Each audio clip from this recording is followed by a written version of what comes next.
welcome back to the Defense Pro Podcast. I'm Stuart Webb, and as always, with me is Dr. Chris Murray. How's it going? Good, and you? Good. Recording on the 6th. We wanted to record on the 4th, but our time schedules got a bit mixed up. And what I really wanted to talk about was Trump's little Mandalorian picture that the White House had posted. Oh, the Star Wars thing. Yeah, because it was May the 4th. What And did you now, want? What did you want to say about that? well, because I mean, is it part of the meme war that he's doing now, or what? I mean, it's just a continuation. Also, today's Revenge of the Sixth, because we're recording on May the 6th. So, And you call me a nerd, nerd. yeah, nerd alert, right? That's rough, I'm not, buddy. I'm not doing the echo this time. We're talking about the U.S. plans to remove 5,000 troops from Germany, how it will affect U.S. alliances within Europe. Also, just unpack it as we normally do. Yeah, so for those of the listeners who don't know, Trump has announced that he's pulling an army brigade, 5,000 troops out of Germany, which will take probably, I guess they're saying it'll be done over the course of like the next 12 months. To give you some background, Germany currently hosts roughly 36,000 U.S. active duty personnel. It's the largest military footprint in Europe. Um, so this isn't a complete withdrawal. There'll still be 31,000. It's political, and European security significance is arguably pretty huge. Yeah, this will bring the U.S. troops down to pre-Ukraine war level. So it was a And bump up to 5,000. and I guess it's being seen as a stepping stone to complete withdrawal, not just from Germany, but all of Europe. Trump is currently also signaling that he intends to withdraw from Spain and Italy as well. Yeah, and the German drawdown is seen as after Chancellor Friedrich Merz made a comment at a school that essentially Iran has been outplaying the United States when it comes to negotiations and for the war. And with the Spanish and Italian drawdowns that hasn't been announced yet, it's a repercussions of the Iranian war with them closing down airspace for U.S. aircraft. Well, and this is a perhaps an interesting point too, right? You're talking about airspace, and just as some background for listeners, I mean, one of the big things with the U.S. presence in Germany is, of course, the crown jewel, which is Ramstein Air Base, right? Or Ramstein Base, which is um, the global, what the U.S. Air Force calls their global gateway to Europe and beyond. It's like pretty critical power projection platform to global operations, which is kind of, that's the thing that I would kind of highlight with this is I'm not really sure what the thinking is behind the pullout and what President Trump hopes to accomplish by weakening the infrastructure that the US utilizes to engage in global operations and protect their own interests, right? There seems to be this conception that US forces in Germany are just there for one purpose, which is to to act as a deterrence and protect Germany from Russia. But it also anchors NATO politically, and it gives Washington like forward logistics, intelligence, airlift, medical, and command platforms for operations that go far beyond Europe. So this seems more like punching yourself in the face because you're mad at Europe for reasons that aren't entirely clear. So I'm not really sure what he's hoping to accomplish besides weakening US operations globally. I'm not quite sure how this isn't any way it hurts the US more than Germany is, I guess what I'm getting at here. No, I totally agree. And the other thing that the U.S. is not doing now is committing itself from a Biden era agreement that would send Tomahawk missiles and SM-6 missiles to Germany, deterrence to Russian missiles in Kaliningrad. I mean, they are weakening themselves. Even with what's been fired in Iran, their missiles and a lot are depleted. So they can't even make the same commitments to Europe, when it comes to missile deals and whatever else, right? So even by removing more troops, you're hitting yourself even more dramatically there. I keep focusing on the I don't understand the conversations that must be happening or aren't happening behind the scenes because Ramstein links the US, not just Europe, but like the Middle East and Africa onward, like all the Yeah, logistics change. Stuttgart also hosts US European Command and US Africa Command functions. So Germany's central to American command architecture. It's not just troop numbers. So reducing American presence not only it hurts them. It doesn't make any sense. But to your point, it's reducing American leverage inside NATO. It signals unreliability to allies or a lack of commitment. It further encourages more than they have already have been European governments to plan around the US instead of with them. And as Europe, structurally adapts to US instability, that relationship is more and more unlikely to snap back. Yeah, it's going When, to take more than one president, like after Trump yeah, to restore that. The lack of capability. If Trump goes through with pulling more troops out of Italy and Spain, even more of Germany, and also pulling the missiles out that they had already the Biden administration had committed to. Yeah, they're pulling out their capability. They're pulling out NATO's capability. They're pulling out of as you had pointed out, any influence that they have within Europe. And can Europe stand by itself? No, they need the United States help, and everyone knows that. But can Trump be a reliable partner if the new Cold War in Europe turns into a hot war, right? well, well, I think it's more and more of, all right, so I'm going to have to back up and talk about this in broader sense. I think, and I've said this before, the Trump and his administration's criticisms of European NATO allies and Canada and their lack of commitment and spending are legitimate. I think his approach has been very poorly thought out. What I think they were hoping for was that the public kick in the pants would get them them being the European and Canada allies to NATO allies to step up and start spending more, but in the US, spending more in the US and doing things in a conventional way, like continue on the same line. And instead, it's actually kind of blown up in their faces. And now Europe's looking to do it themselves. So when you say Europe can't do it on their own, what I would say is Europe can't do it on their own yet, which is For a different statement because they're very clearly all in on pivoting to a post-US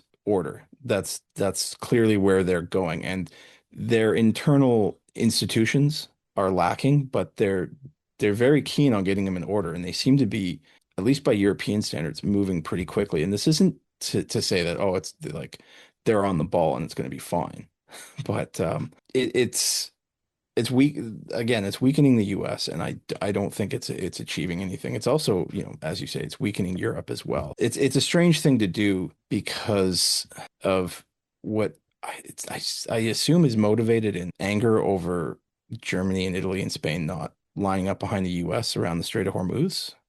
Is it as simple as that? that's what most commentators are saying, and the timing does seem to align up with that. Yeah, it's a strange thing, and you were talking to me before we got on about the possibility that these resources could be reallocated to the Pacific in facing China, like maybe perhaps Philippines. But I don't know that it's as simple as that. No, I don't think so either. I mean, that's what I've heard some commentators talk about. But I mean, why would I mean the Trump administration does want to shift towards China. Moving troops willy-nilly without any plan also doesn't really seem to be logical, right? I mean, there'll Well, be not all these things are equivalent, right? Like the things that are in Germany that he's pulling out may not necessarily be able to just be copy and pasted into the Philippines. Like oh, that's exactly right. Two totally different environments. well, this is like when we're talking about Canada buying two different fighter jets or two different submarines, and people don't seem to understand that these things are not like maintenance staffs are not interchangeable, for example, right? Like there's a lot more to be looked at, but I would assume that the stuff coming out of Germany would be probably inappropriate to just simply dump over.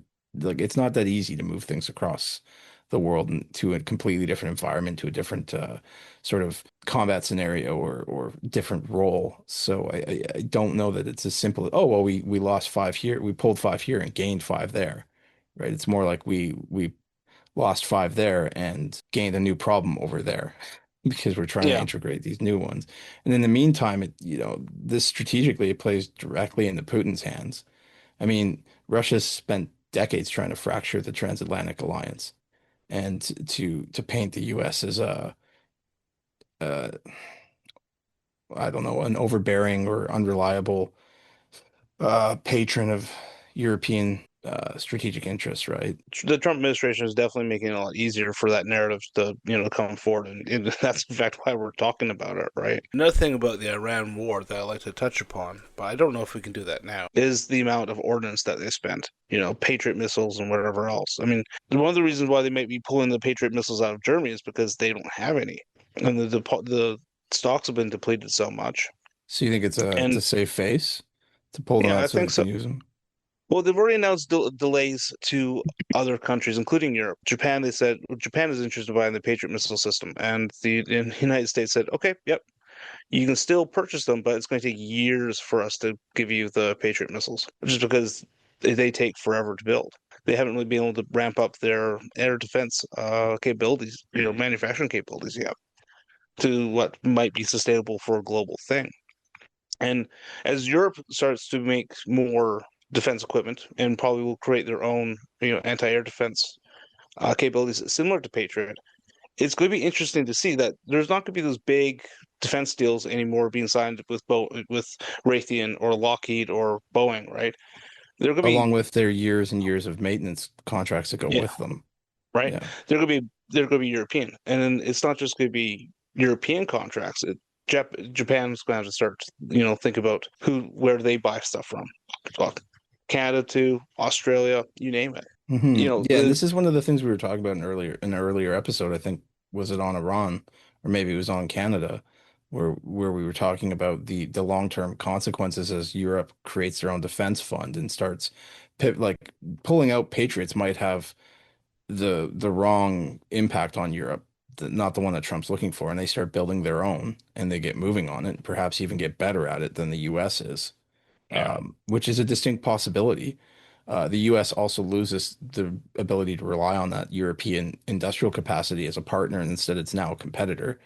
And the US defense industry, as I've previously said, it's at least partially subsidized by the Europeans buying equipment from them and not just buying it. Again, I got to stress this. It's not just the equipment or the weapon system when you buy it, it's the maintenance programs and the training programs, right? You look at like a Canadian Halifax class frigate, we have like Harpoon missiles and Sea Sparrows. You think we fix those ourselves? I'm sorry, we don't. We got guys from Lockheed who come up. That might be startling for a Canadian to listen to and find out, but we don't do that.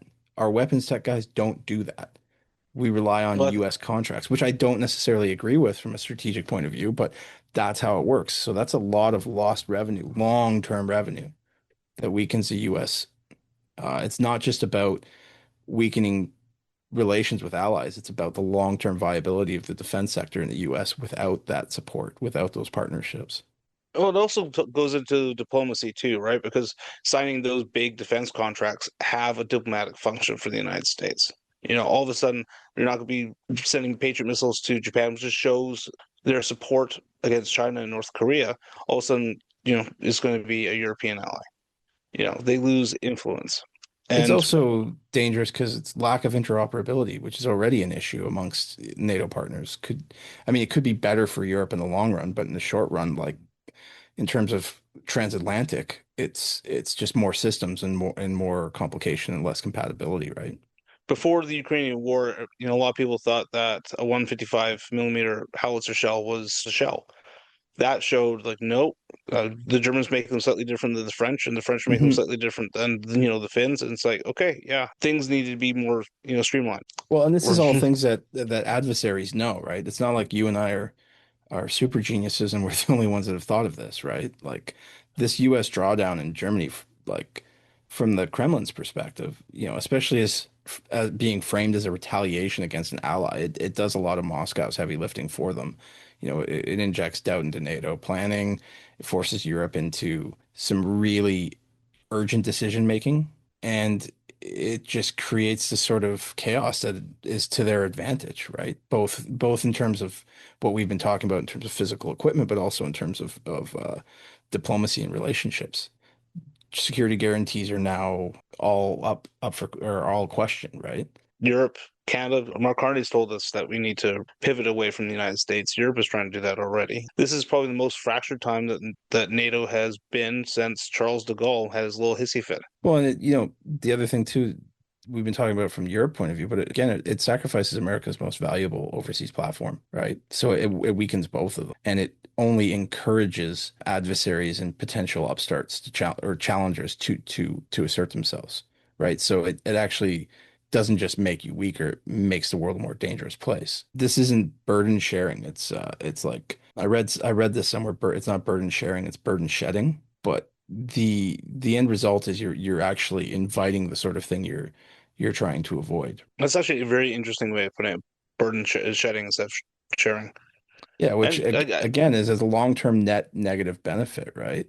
I'm trying to remember where I've got several tabs open here. I want to give credit where credit's due. I didn't come up with that. I just found it right here. Hang on. Yeah. Have you ever heard of Beefeater? only the The gin. No, there's a Substack Beefeater fellow reports, and that's where I got that from. I just want to give credit where credit's due because I didn't come up with that. But I mean, it does make sense. I mean, the analogy I'm thinking right now is Atlas shrugged. Atlas holding up the world Hmm. shrugs, and Hmm. all of a sudden there's chaos, and that's what the United States is doing essentially. Yeah, this is a pattern that runs through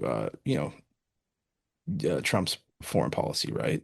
It's like a crack in a window. This approach to allies as just burdens and not like long-term force multipliers, but just transactions. It's not a clear break, but it's the crack in the glass is it's a weak point. Yeah, and you can only watch that fracture go, further and Yeah, further and further. exactly. I mean, my analogy is not a good one, but it's something it isn't really so much a crack as a beginning of a degradation, right? Like it's starting to crumble. Well, and the cracks Um, can, shift, up, down, left, right from the original one as well, right? I mean, I remember watching my car window do do that a couple of years ago, where I got it fixed.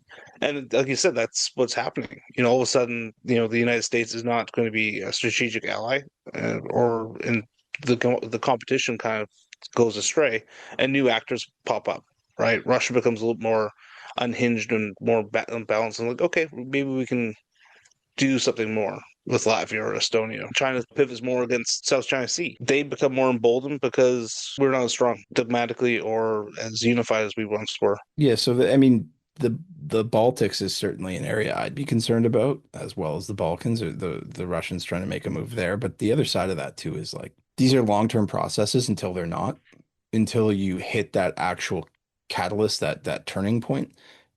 So, we just finished talking about how, this isn't going to be repaired overnight, but Trump's got what, 20 months left? Yeah, something like that.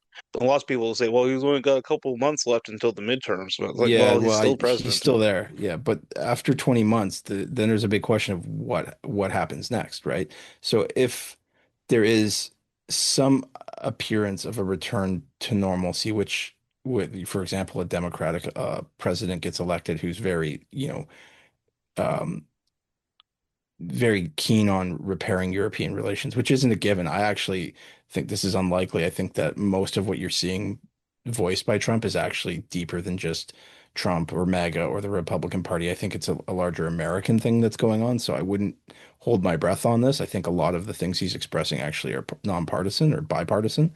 But that's a conversation for another time, I guess. But that's talking about American domestic politics. But let's assume for a second I'm wrong, and a new president comes in and decides he or she really wants to fix things with Europe, which would be, a pretty smart move. And the Europeans would be like, well, we're only a couple years into this program, so reluctantly and cautiously, yes, yeah, absolutely, because we're better off with each other than without.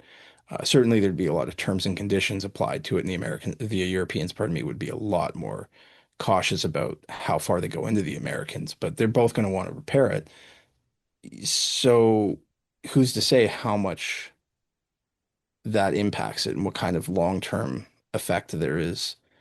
But all of that stops being relevant, or the conversation stops the minute something like a catalyst or a turning point like Russia invading Estonia happens, right? And then all bets are off, right? Because now it's you got to dance with who brung you, basically. So if the US and Europe are separate, then Europe's going to do it themselves. I don't know like how that gets fixed or what that's going to look like, but those are the sort of two divergent paths I could see occurring, if that makes any sense. Well, it does, but I mean, if Europe, let's say, goes ahead with a defense project, 2, 3 years down the road, like you're saying, well, here's another issue: is that They could be the too French far into it at that point too, as and well. also too far into it, and also the French and German governments actually own shares in many of the defense companies, right? So they'd be shooting themselves in the in the foot when it Yeah, comes because to their that's the own thing too, coffers. is like with European defense companies, particularly France and Germany. If you look at Rheinmetall, for example, or I'm trying to think about the big French state one. It's not, I don't think it's actually state owned, but like they're a huge shareholder or Well, something like. yeah, I mean, they own shares in Nexter when that was a thing.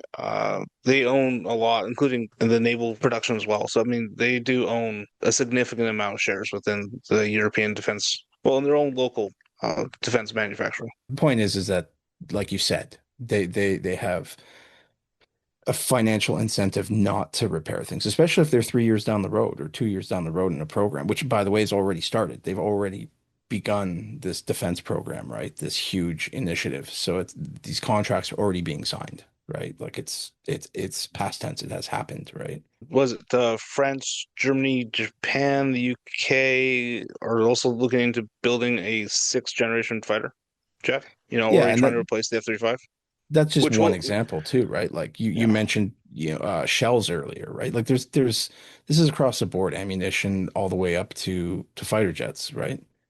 yeah, and we've already seen Ukraine, provide significant amount of air defense within the Middle East. And Germany and many of the European countries are signing deals with Ukraine on the air defense. So they're going to be building capabilities, and they're going to be building them as soon as they can. Even if my dream scenario were to play out and they were to all get on board and be like, yeah, we want to fix things, fixing things won't look like what it did before because they're not interested in going back. They're interested in going forward. So there'd be a lot more terms and conditions from the Europeans and a lot more distance. There'd be certain things they'd be not willing to go backwards on, like that have already happened, like the damage to the US defense sector, right? Some of the other things might be repaired, but even if the next president came in and convinced everybody, like, yep, yeah, that's never going to happen again. We're not going that way. Europe's going to be like, well, we're already here. So the new version of the North Atlantic transatlantic relationship is going to look different.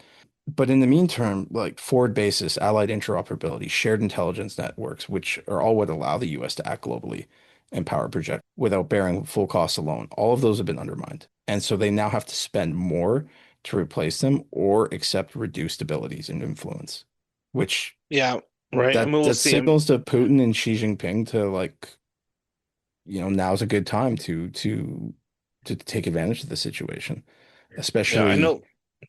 creating openings in like gray zone, right? Not necessarily outright aggression. Yeah, exactly. And that's, I'm more worried about gray zone and hybrid attacks as well. I think that the Pentagon has announced this week that they've signed 7 deals with AI companies because they want to be a AI forward force. I don't think that's going to help the United States do intelligence gathering or actually have more eyes on everything, right? I mean, AI is just going to cause more issues. One thing I remember reading about was Raven Sentry. Raven Sentry was an AI intelligence gathering system that was used in Afghanistan at the very end, and it was showing things that the United States, Army didn't really understand, like increased CO2 levels in a specific area in town would show that there'd be protests going on like the next day or a big attack, and they shut the program down because they didn't even understand some of the stuff that it was producing. I don't think going AI for the US is going to fix what they've lost with Europe. Well, I think inside the military sphere, you're seeing a reflection of the civilian sphere where you've got these really, really fanciful promises of technological solutions, especially from the AI startups who are like, oh, you'll be able to replace all of it with this, and you can do it this way. And so far, those have proven to be mostly bullshit, to put it bluntly, right? Especially in the context of military. So there's this whole, oh, well, we don't need all of these alliances anymore, like this tech company. Well, that tech company is looking to make a bunch of money off of you. So I wouldn't necessarily take everything they have to say at face value, right? I think the AI is something you and I were planning on having a separate conversation about. And I I, don't want to completely slag AI here either. I like it's more complicated than that. There is massive advantages to these AI systems. They're definitely going to become a part of the modern battle space. Well, they already are. Not going to, they are. That has happened. So I don't mean to completely dismiss it. It's far more complicated than that. In the context of we're talking about, it's not going to be a replacement. It's an augment, perhaps, but yeah, there's way, way more to it, especially in terms of global intelligence sharing. But I think AI is something that's, like you said, like I said a second ago, I think we're gonna have a completely separate episode about that because it's super complicated. You have to talk about the difference between tactical level AI in, a drone versus like strategic level AI. 2 or 3 podcasts about AI coming up. I mean, just our conversations, maybe conversations with other people. I mean, it is something that's extremely big to unpack. But like, my point, your point is that, you know, going down these technological routes aren't going to solve what they're losing in capability with Europe, right? With intelligence sharing, with even with the Europeans allowing aircraft coming into Europe to help operations in the Middle East or Africa, right? I mean, the Trump administration has degraded the relationship with Europe, and I don't think many are actually really exploring that within the Trump administration. Well, and the other side of it too is the other thing that sort of jumps out at me that worries me is how serious some of these leaders are about the situation this has created. There are certain segments, sections, or I don't know what the right word is. There are certain parties in Europe, I think is what I'm trying to say, that are really switched on and they're pushing hard and fast. Um, Especially when you're looking at countries like the Baltics, right? They know what's going on. But I'm more concerned about countries like France, Germany. Germany seems to be having a tough time getting used to the idea that they are a European superpower and they need to step up and act like one, and that they're going to have to do things that they may not want to or be comfortable with. And with France, the leadership that's there right now, Macron, he's been there a pretty long time, and I don't have a lot of confidence in his ability to make that kind of pivot, but maybe I'm wrong. Just quickly to touch on about Macron. Macron has done some things in the past, but I think politically now he just can't do anything. His hands are tied behind his back, so we're hearing a I lot less from him. I think he's on borrowed time too domestically. They have a lot Yeah, of domestic issues. This is what I was talking about with them cleaning up their institutions. There's a lot of things that they have to deal with at home first before they can tackle this. So I'm concerned that the gravity of the situation has not completely sunk in. It certainly doesn't appear to have here in Canada, despite all the bluster. I think on that note, with all of our concerns with the United States pulling out of Europe, well, at least degrading its relationship with Europe and pulling assets out, and what the long term means for the U.S. defense manufacturing and diplomacy. I think It's bad on for that everyone. note, It's bad bad for for just everybody. to sum it up, it's bad for everyone and it was pointless. It doesn't serve Yeah. any net good. There's no benefit to it at all for anybody involved, including the US. I don't see any benefit to it. I mean, it helps Russia maybe, I don't know. And I think on that note, was that gleeful note, we should probably wrap up today's episode of the Defense Port Podcast. And once again, thank you for Particularly listening to. dreary one. Right, I've been in and front of the we computer all day, so I'm not at my best. no, and let's be honest here too. I remember going on CTV, talk about the Taliban or ISIS or even North Korea or whatever, and my friends would come out and say, Stuart, it's great to see you on CTV. Except I'm always depressed after I see you. And I think that's just it, is that our podcasts are always going to be a little bit dreary because we're never really going to bring a lot of happy news. We'll try, but I Well, one don't of the think we things can. I've said in my professional career is that in our field of study and our area of work, pessimism pays, optimism doesn't. That's a good one. I think I might put that above my Yeah. computer. Pessimism pays. Well, on that cheery note, All right. Well, thank you, Chris, and thank you, our listeners. Until next time. yeah, thanks, And Stuart. Chris, bye bye. Bye-bye. Thanks for listening to Defenceport. Don't forget to follow, rate, and share our podcast. It helps more than you think. For more analysis and breaking stories, head to defenceport.com. See you next time.